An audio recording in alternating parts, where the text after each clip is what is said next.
লায়াস্তাখলিফান্নাহুম feel আরদি কামা ইস্তাখলাফাল্লাযীনা মিন ক্বাবলিহিম।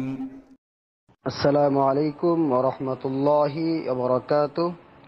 প্রিয় দিনী ভাই, আপনি জানতে চেয়েছেন যে ঈদের মাঠে খুতবার জন্য যে মিম্বারে দাঁড়িয়ে খুতবা দেওয়া হয় সেটা কতটুকু উঁচা হবে, কতটুকু উঁচা বৈধ। প্রথমত আপনাকে যেটা বলবো, ঈদের মাঠে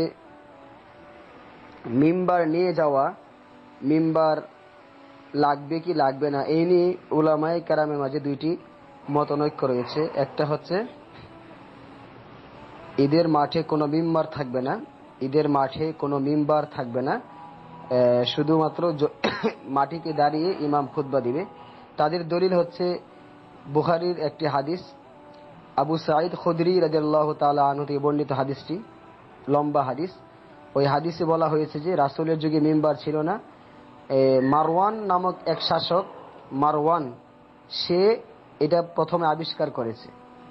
অর্থাৎ মারওয়ান প্রথমে মিম্বার নিয়ে এসেছে। তো আবার কিছু আলেম তারা বলতেছে জায়েজ, মিম্বার নেওয়াটা জায়েজ। তারা বলতেছে ওই যে জাবের রাদিয়াল্লাহু আনহুর একটি হাদিস, ওই হাদিসে এইভাবে বলা আছে, আল্লাহ রাসূল সাল্লাল্লাহু আলাইহি ওয়াসাল্লাম খতাবান নাস, মানুষদেরকে খুতবা দিলেন। ফানাজালা ফানাজালা ফাতান নিসা আও কামা ক্বালা আলাইহিস সালাম, অথবা আল্লাহ রাসূল নেমে মেয়েদের উদ্দেশ্যে এসে মেয়েদেরকে কিছু নসিহত করলেন।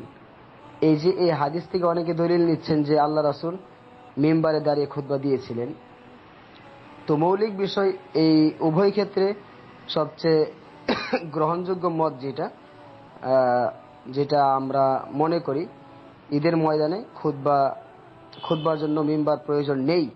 তবে যদি কোথাও মিম্বার থাকে সেটাকে আপনি বিদআত বলতে পারবেন না, যেহেতু উলামায়ে কেরামের মাঝে এখানে ইখতিলাফ রয়েছে।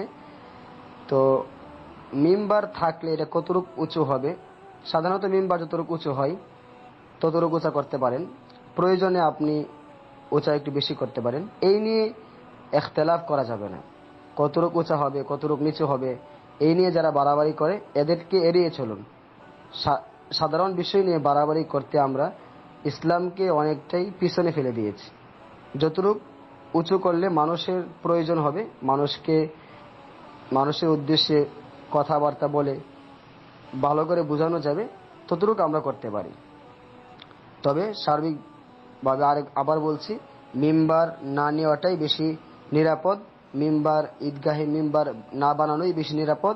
তবে যদি কোথাও বানানো থাকে এটাকে নিয়ে ইখতিলাফ করার প্রয়োজন নেই, এতে করে মানুষের মাঝে বিভেদ সৃষ্টি হয়ে যেতে পারে।